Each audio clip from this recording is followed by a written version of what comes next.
नमस्ते, जय जगन्नाथ, सुप्रभात। दर्शक बंधु, आज आपण मानकु नहीं आसी आज एक नुआ प्रसंग, आज एक गुरुत्वपूर्ण प्रसंग। आज प्रसंग होची कफ समस्या। आसंतु जानि नेबा एई कफ समस्या हुए काहेकि, एही कफ समस्यार तार लक्षण गुड़िक कौन कौन, तार निराकरण कौन एवं एहार एक घरोई उपचार कौन, आसंतु जानि नेबा।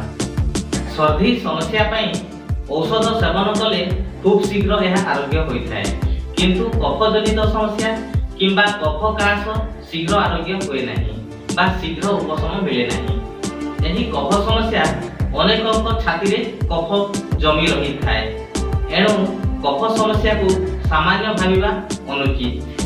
कफ छाती रु जाई श्वास नली रे जमी रहिले सांघातिक एवं गंभीर समस्या सृष्टि होइथाय। आसंतु जानि नेबा एई कफ समस्याटी कोन बा कफ केमिति होय। कफ एक अठालिया तरल पदार्थ जहा कि हमर फुसफुस रु निर्गत होइथाय। एही कफ समस्या पई जदि जीवाणु किंबा भूताणु की जदि गला रे संक्रमण होइथाय किंबा श्वास नली रे एही जीवाणु किंबा भूताणु की संक्रमण होइथाय अथवा हमर लंग्स बा फुसफुस रे जदि संक्रमण होइथाय ताहेले एहा एक तरल पदार्थ बा अठालिया पदार्थ एही फुसफुस रु बा लंग्स रु निर्गत होई हमर गला रे जमी रहिथाय। दर्शक बंधु, आसंतु जानिना एही कफ समस्या जनित किछि लक्षण गुड़िक कोन कोन।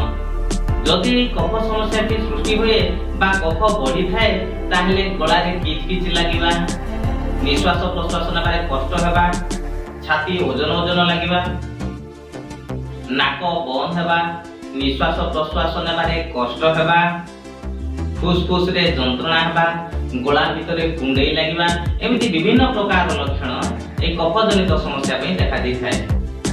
कफ समस्यार चिकित्सा पई विशिष्ट चिकित्सक माने प्रथमे म्यूकस बा कफ कल्चर परीक्षा कराई रोगर निरूपण करि थांती एवं ब्रोंकाइटिस, आस्थमा, जख्मा बा ट्यूबरकुलोसिस भली समस्यारू यह उत्पन्न होइथिले हॉस्पिटलाइज ट्रीटमेंट प्रदान करि थांती एवं साधारणतः ठंडा और सर्दी काश जनित कफ समस्या थिले औषध एवं विभिन्न सिरप गुड़िक परामर्श दे थांती।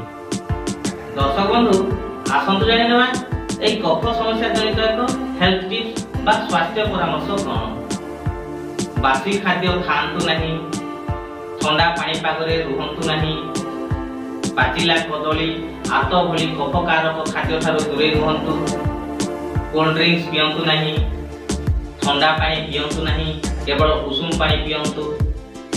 कफ काश समय रे रुमाल रो व्यवहार करंतु एवं चिकित्सकक परामर्श क्रमे औषध सेवन करंतु। दर्शक बंधु, आसंतु जानि नेबा एही रोग एक घरोई उपचार कोन। कफ समस्या को भलो करिवा पई एक घरोई उपचार होछि तुलसी और अदा जनित काढ़ा प्रस्तुत करिबा।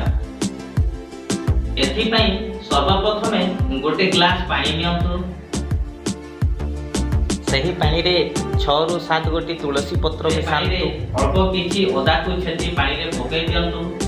तापरे अधा चमच गोलमरीच गुंड से पानी रे मिश्रण करंतु एवं ताकू फुटीबाकू दियंतु एवं फुटी सारिला परे सेथिरे गोटे चमच महू मिसांतु एवं सेई मिश्रण को धीरे धीरे ठंडा हेबाकू दियंतु एवं मिश्रण को दिन को 2 रु 3 थर सेवन करंतु। देखिबे एही अदा, तुलसी पत्र, गोलमरीच गुंड एवं महू जनित जो काढ़ा प्रस्तुत करिसंती से काढ़ा को सेवन करिबा द्वारा निश्चित कफ समस्या दूर होई जिवो। दर्शक बंधु, आज वीडियो आपण मानकु केमिति लागिला निश्चित मतामत देबे, सांग साथी को गण रे शेयर करिवे, लाइक करिबा एवं सब्सक्राइब करिबाटा जमार भूलिबे नाही। आज पय एतिकी, धन्यवाद। पुणी देखा हो आ गोटे वीडियो रे।